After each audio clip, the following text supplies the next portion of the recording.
네, 주의 말씀을 주야로 묵상하는 사람이 복이 있습니다. 오늘 우리는 책별로 성경 어떻게 읽을 것인가 야고보서를 함께 나누겠습니다. 여행 가이드가 여행자들에게 하듯 여러분을 야고보서 안으로 인도하려 합니다. 새로운 도시를 여행한다고 생각하면서 야고보서 안으로 떠나보실까요? 윤곽을 보고 잘 이해하기 위해서 먼저 야고보서 안으로 들어가 볼 텐데요. 이 들어가기는 여행에 비유하면 관광 안내소를 방문하는 것과 같습니다. 여행 안내소에서 도시에 대한 기본 정보를 얻듯이 우리는 들어가기 위해서 야고보서에 대한 기본 정보를 얻을 수 있습니다. 야고보서의 내용이 무엇일까요?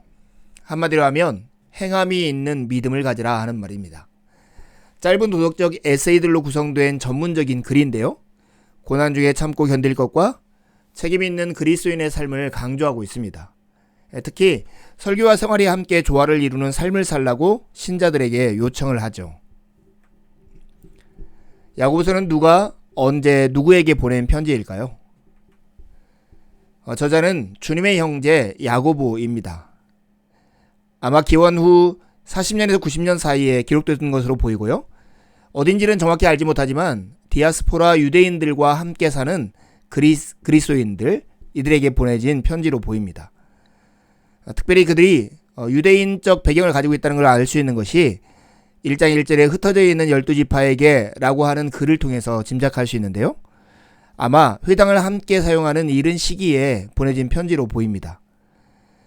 추정할 수 있는 근거로는 용어를 보면 알 수 있는데 1장 1절에 12지파, 2장 2절에 너희 회당, 율법에 대한 용어로도 온전한 율법, 최고의 법, 자유율법 등 유대인들에게 익숙한 용어들을 계속 사용하기 때문입니다. 저작의 동기는 무엇일까요? 잘 알지는 못하지만 적어도 이 책이 기록된 배경은 우리가 내용을 통해서 추정할 수 있는데요. 심각한 시련을 만나고 있을 때 분노와 판단의 말 때문에 일어난 분열이 생긴 것입니다. 그리고 부자들이 가난한 자들을 학대하는 것을 포함한 교회들의 실제 상황이 벌어진 상황에서 이 편지가 보내졌습니다. 그래서 야고보서의 강조점은 3가지로 요약할 수 있는데요. 믿음, 지혜, 행함입니다. 성도들에게 요구되는 실제적인 믿음과 믿음의 중요한 요소인 시련 중에 기뻐하고 인내할 것을 강조하고 있고요. 기독교적 지혜의 본질이 무엇인가에 대해서 소개하고 가난한 자들에 대한 부자들이 취해야 할 태도와 혀의 남용과 선용에 대한 믿음의 실천에 관해서 강조를 하고 있습니다. 이제 들어가기 위해서 본 내용에 초점을 맞춰서 야고보서를 둘러볼 텐데요. 이 둘러보기는 여행에 비유하면 전망대에 오르는 것과 같아요. 전망대에 오르면 도시 전체를 볼 수 있잖아요. 이 둘러보기 위해서 우리는 야고보서의 내용 전체를 한눈에 볼 수 있습니다.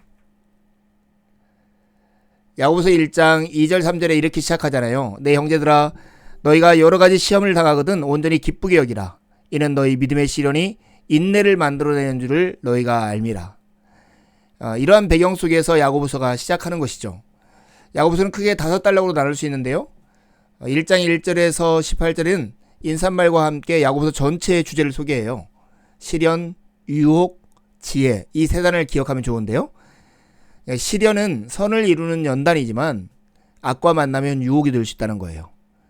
이런 상황에서 시련에서 유익을 얻을 수 있도록 하나님이 주신 선물이 있는데 그것이 바로 지혜라는 것을 우리에게 소개합니다. 1장 19절에서 2장 26절은 믿음을 실천할 것을 강조하는데 특별히 언어 사용과 가난한 자에 대한 태도에서 그것을 강조합니다. 언어 생활과 가난한 자들을 돌보는 실제적인 차원에서 믿음을 실천해야 할 것을 강조하는 부분이 2번째 단락입니다. 3번째는 3장 1절에서 4장 12절까지인데요. 공동체 내부의 분열을 다룹니다. 영원한 말썽꾼인 혀의 문제로 시작해서 혀를 사용해서 가르치는 선생들을 겨냥합니다. 특별히 화평을 이루는 참된 지혜라는 주제를 여기서는 부각시킵니다. 4번째 단락은 4장 13절에서 5장 11절인데 부자와 가난한 자의 문제를 다룹니다. 부자들을 2번씩에 걸쳐 책망하고 이어서 고난당하는 가난한 자들에게 인내할 것을 요구를 하십니다.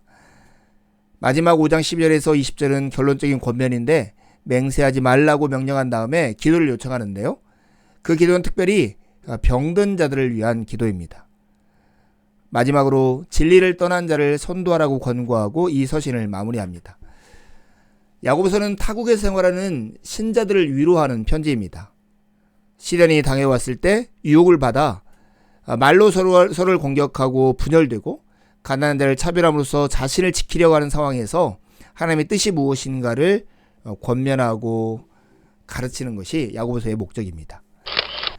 이제 들어가기 위해서 본 강조점에 초점을 맞춰서 야고보서의 몇 가지 내용을 주목하려 합니다.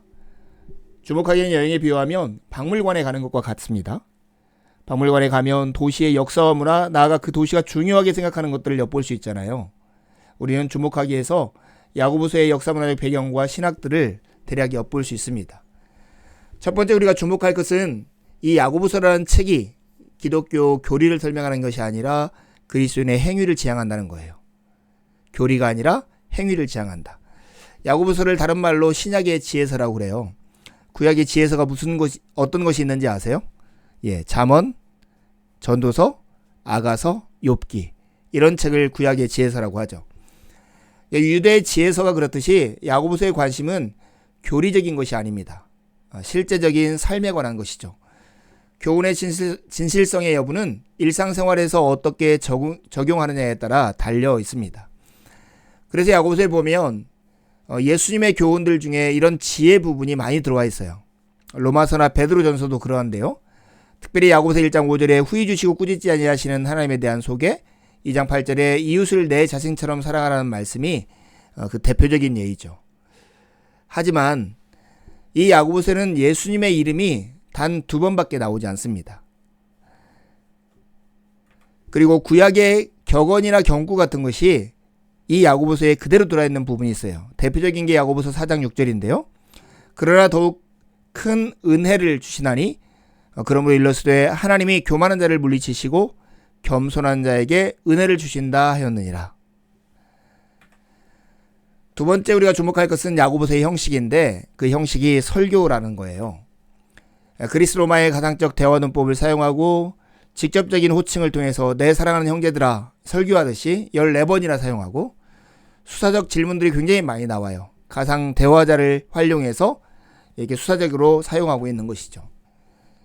그런데 여러분, 야고보가 지혜전승을 사용하는 목적이 구약의 잠언처럼 잠언적인 것이 아니라는 거예요.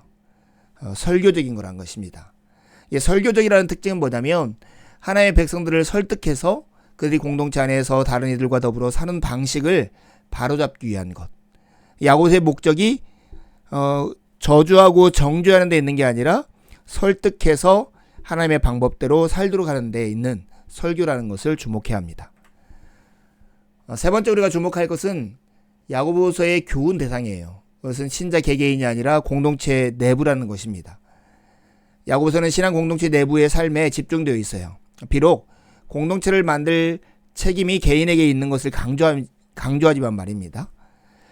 아브람과 라합을 인용하면서도 믿음과 행함의 조화를 강조하고 욥을 통해서 인내를 강조하고 엘리야를 통해서 기도를 강조하지만 이 모든 것이 개인의 경건보다는 건강한 공동체에 초점을 맞추어서 이야기하고 있다는 거예요. 관계를 전제로 해서 말하는 책이 야고보서라는 거죠. 끝으로 우리가 주목할 것은 부자와 가난한 자들에 관한 단락을 주의 있게 읽어야 한다는 거예요.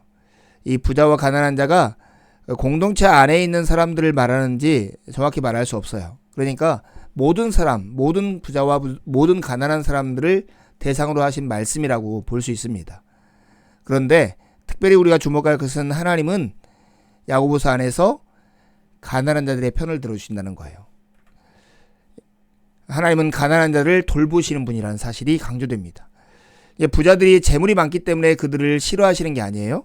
그들이 재물 때문에 하나님을 무시하고 하나님의 창조물인 가난한 자들을 학대하기 때문에 하나님께서 그렇게 말씀하시는 것이죠. 이제 성경 전체 이야기 속에서 야고보서의 위치는 어떤 걸까요?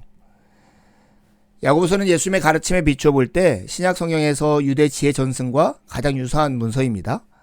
때로 야고보서는 바울의 서신들과 대조적인 것으로 읽히죠.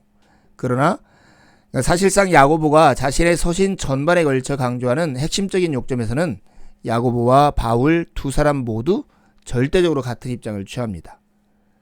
즉 믿음을 가진 사람에게 가장 중요한 것은 믿음을 삶으로 입증하는 것이라는 사실입니다.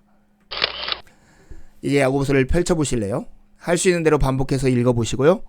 읽으시면서 배우거나 묵상한 것을 기록해보시고 가까운 누군가와 기록한 것을 서로 나누어 보세요. 다시 한번 강의를 들으면서 더 깊이 정리해보시고 읽고 묵상한 내용을 가지고 하나님 앞에 나아가 기도를 드리십시오. 하나님의 은혜가 아침 햇살처럼 여러분의 영혼 안으로 들어올 것입니다. 감사합니다.